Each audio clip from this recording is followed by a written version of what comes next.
وده رأي الناس لايف. دلوقتي حضرتك قلت لي جملة من شوية عايزك تعيدها تاني قدام الكاميرا. كنت باكل سندوتش جبنة مقلية تركي، يعني كواليتي الجبنة حاجة ما شاء الله يعني بصراحة. ألف هنا وشفا، مبسوط إن أنت نورتني ومبسوط أكتر إن الأكل عجبك. واللحمة بالبصل تحفة. بالهنا والشفا. بقالي إيه؟ بيحبوك. هو ده. وزارنا النهارده استاذ، اسم حضرتك ايه؟ علي صوتك يا استاذ تيسير. عرفت عن مطعم بقالي عن طريق ايه؟ وايه رايك في الاكل بمنتهى الامانه عشان في ناس كتير هتشوفك؟ حلو جدا.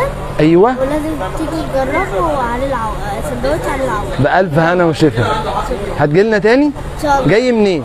من القاهره. سلامنا لاهل القاهره كلهم. منين من القاهره؟ ها؟ لو تهت هتروح فين؟ شبرا مصر. ايوه. سلامنا لاهل شبرا الجدعان، وما تنسوش دايما ان بقالي ايه؟ بيحبكم.